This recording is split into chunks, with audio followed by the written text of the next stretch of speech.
Hello Telugu viewers, welcome back to ET. అబ్బా సాయిరామ్, ఎన్ని నెలలైందో ఈ లైన్ చెప్పి. నేను వీడియోస్ చేయని ఈ గ్యాప్ లో సింగిల్ కింగ్ గా మిగిలిపోతాడనుకున్న కాంగ్ కూడా తనకు ఒక పర్ఫెక్ట్ వెపన్ ఈ పర్ఫెక్ట్ వెపన్ పొందాడు. దాంతో పాటు ఎరా పన్ను మార్పించుకున్నావా అని అడిగిన పాపానికి పాపం ఆ ముసలి స్కార్ కింగ్ యొక్క పన్ను రాలగొట్టి మరీ తనలాంటి టైటన్ ఏప్స్ కి కింగ్ అయ్యాడు మన కాంగ్ మావ. ఇంకేముంది, రేపో మాపో ఒక అచ్చమైన 16 నాళ్ల పండుకోతును లేదంటే 40 నాళ్ల నల్లకోతును గర్ల్ ఫ్రెండ్ గా చేసుకుని ఒక ఇంటివాడు కూడా అవుతాడు. మరి మాన్స్టర్ వర్స్ కి పునాదిరాయి పడినప్పటి నుండి ఉన్న గాడ్జిల్లా సంగతేంటి?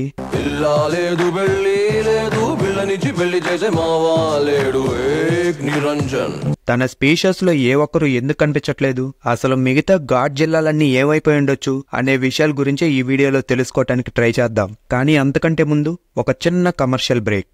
మనకి చాలా మంది క్రికెట్ మీద గేమ్స్ ఆడుతూ డైలీ మనీ సంపాదిస్తారు అనే విషయం తెలిసిందే. బట్ గేమ్స్ ఆడటంతో పాటు weekly lucky prizes like sports bikes, 10 lakh cash, iPhone 15 Pro, MacBook pro, AirPods and smart watches లాంటివి గెలుచుకునే ఛాన్స్ ఉంటే మనం ట్రై చేయమా? First time in India 100% trusted platform అయిన 4abet ఈ అమేజింగ్ ఆఫర్ ని తెచ్చింది. ఈ ఆఫర్ లో వీక్లీ లక్కీ డ్రా ఉంటుంది. ఇందులో weekly 10 lakhs cash prize, 3 sports bikes, 35 iPhone 15 Pro, 35 MacBook Pro, 40 PlayStation 5, 40 Galaxy S22, 100 AirPods, 60 smart watches, ఇంకా ఎన్నో ప్రైజెస్ గెలుచుకోవచ్చు. మీరు కిందున్న లింక్ తో రిజిస్టర్ అయ్యి డిపాజిట్ చేస్తే మీకు ఈ వీక్లీ లక్కీ డ్రాల ఛాన్సే కాకుండా 700% బోనస్ అప్ టు 20,000 రూపీస్ వరకు వస్తాయి. 4abet లో మీకు instant deposits and withdraws using GPay, phone pay, UPI ఉంది. అండ్ ఇండియాలో ఏ సైట్ లో లేని బెస్ట్ రేషియోస్ ఉంటాయి ఫర్ క్రికెట్. మీరు మిగతా సైట్స్ లో ఆడుతున్నట్లయితే ఈ కిందున్న లింక్ తో రిజిస్టర్ అయ్యి డిపాజిట్ చేసి 4abet లో ఆడండి. క్రికెట్ మీద ఆడుతూ మనీ సంపాదించడమే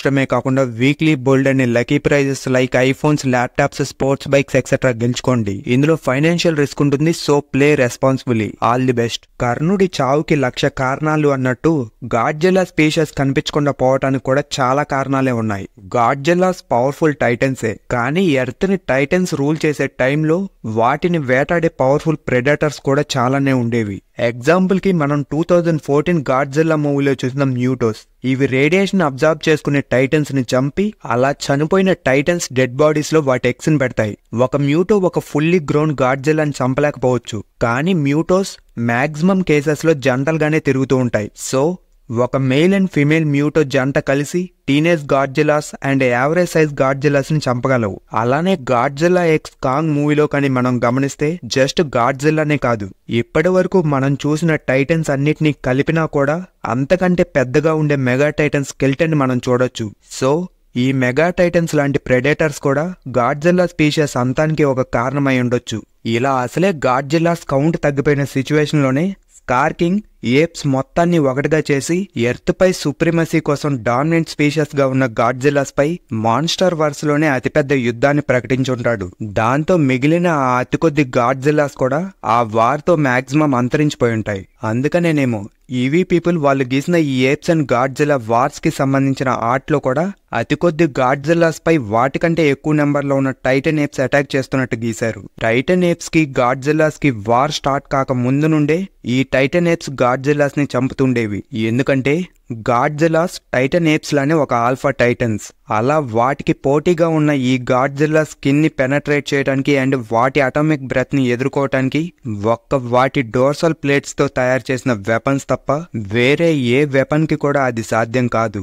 ఈ విషయాన్ని అర్థం చేసుకున్న టైటన్ ఏప్స్ గుంపులుగా వెళ్లి ఒంటరిగా దొరికిన గాడ్జిల్లాస్ ని పట్టుకుని చంపి వాటి డోర్సల్ ప్లేట్స్ అండ్ బోన్స్ తో వెపన్స్ క్రియేట్ చేసేవి. అలానే టైటన్ ఏప్స్ మాంసాహారులు కాబట్టి గాడ్జిల్లాస్ ని హ్యూజ్ ఫుడ్ సోర్స్ గా కూడా యూజ్ చేసుకొని ఉండొచ్చు. అంతేకాకుండా గాడ్జిల్లాస్ ఏప్ టైటన్స్ లాగా బుర్ర పెట్టి ఆలోచించడం కంటే కూడా పవర్ తో పోరాడడానికే ఎక్కువ ఇష్టపడే ఫ్యూరియస్ క్రీచర్స్. దీంతో వేరే క్రీచర్స్ తో పాటు వాటికి కూడా గొడవలు జరగడానికి ఎక్కువ ఛాన్సెస్ ఉన్నాయి. అలా ఇది కూడా గాడ్జిల్లాస్ నెంబర్ తక్కువ కావడానికి ఒక కారణం అయి ఉండొచ్చు. కొందరు గాడ్జిల్లాస్ ఎర్త్ పై ఆస్ట్రాయిడ్ పడ్డప్పుడు డైనాసార్స్ తోనో లేదంటే కింగ్ గిడోరా వచ్చినప్పుడు దాంతో పోరాడుతూ అంతరించిపోయి ఉంటాయి అని అనుకుంటూ ఉంటారు. నిజానికి మాన్స్టర్ వర్స్ ప్రకారం కానీ గాడ్జిల్లా బుక్స్ ప్రకారం కానీ గాడ్జిల్లా గాడ్జిల్లాస్ డైనోసార్స్ కంటే చాలా ఏన్షియంట్ క్రీచర్స్. ఇంకా కొన్ని థియరీస్ ప్రకారం అయితే ఎర్త్ పైన రేడియేషన్ లెవెల్ తగ్గిపోవడంతో రేడియేషన్ పై డిపెండ్ అయ్యి ఎర్త్ పైన జీవిస్తున్న గాడ్జిల్లాస్ అండ్ మిగతా కొన్ని టైటన్స్ యొక్క సైజెస్ తగ్గిపోయి అప్పటి ఎర్త్ కండిషన్ కి తగ్గట్టు ఎవాల్వ్ అయ్యి మనం చూసే ఇతర యానిమల్స్ లాగా మారాయంట. అయితే మరికొన్ని టైటన్స్ ఎర్త్ పై నుండి హాలో ఎర్త్ కు చేరుకొని ఇప్పటికీ టైటన్స్ లానే ఉండగలిగాయి. అలా హాలో ఎర్త్ కి చేరుకున్న గాడ్జిల్లాస్ మాత్రం అక్కడ వార్స్ కారణంగా ప్రెడేటర్స్ కారణంగా అంతరించిపోయాయి. ఆ వార్స్ ని ప్రెడేటర్స్ ని దాటుకొని మిగిలిన చివరి గాడ్జిల్లాసే మళ్లీ తిరిగి ఎర్త్ పైకి వచ్చి ఎర్త్ పైన సర్వైవ్ అవుతున్న మిగిలిన టైటన్స్ లానే ఎర్త్ పై రేడియేషన్ ఎక్కువగా ఉండే చోట్లకు చేరుకొని అక్కడే హైబర్నేషన్ లోకి వెళ్లిపోయాయి. అలా ఎర్త్ పైన హైబర్నేషన్ లో ఉన్న ఒక గాడ్జిల్లానే కొన్ని వేల సంవత్సరాల క్రితం గిడోరా ఎర్త్ పైకి వచ్చినప్పుడు ఫైట్ చేస్తుండొచ్చు అనేదే ఈ థియరీ. అయితే ఈ థియరీ ప్రకారం రేడియేషన్ హైగా ఉన్న వేరే ప్లేసెస్ లో మరికొన్ని గాడ్జిల్లాస్ కూడా హైబర్నేషన్ స్టేట్ లో ఇంకా బ్రతికుండటానికి ఛాన్సెస్ లేకపోలేదు. అంతేకాని మాన్స్టర్ వర్స్ ప్రకారం, గాడ్జిల్లా బుక్స్ ప్రకారం, మరి ఏ థియరీస్ ప్రకారం గిడోరా వచ్చినప్పుడు లేదంటే ఆస్ట్రాయిడ్ పడినప్పుడు గాడ్జిల్లాస్ అంతరించిపోలేదు. ఇది మరి ఈ రోజు వీడియో. మీరు కానీ వీడియోకి ఎక్కువ లైక్స్ కొట్టి వీడియోని షేర్ చేసి రీచ్ పెంచితే నెక్స్ట్ వీడియో చేయడానికి నాకు మోటివేషన్ గా ఉంటుంది. So do like, share and subscribe. అలానే నెక్స్ట్ ఏ టాపిక్ పైన వీడియో కావాలో కామెంట్ చేయడం మాత్రం మర్చిపోకండి. ఇక నెక్స్ట్ వీడియోతో మీ ముందుకు వస్తాను. అంతవరకు stay tuned to ET. Good by.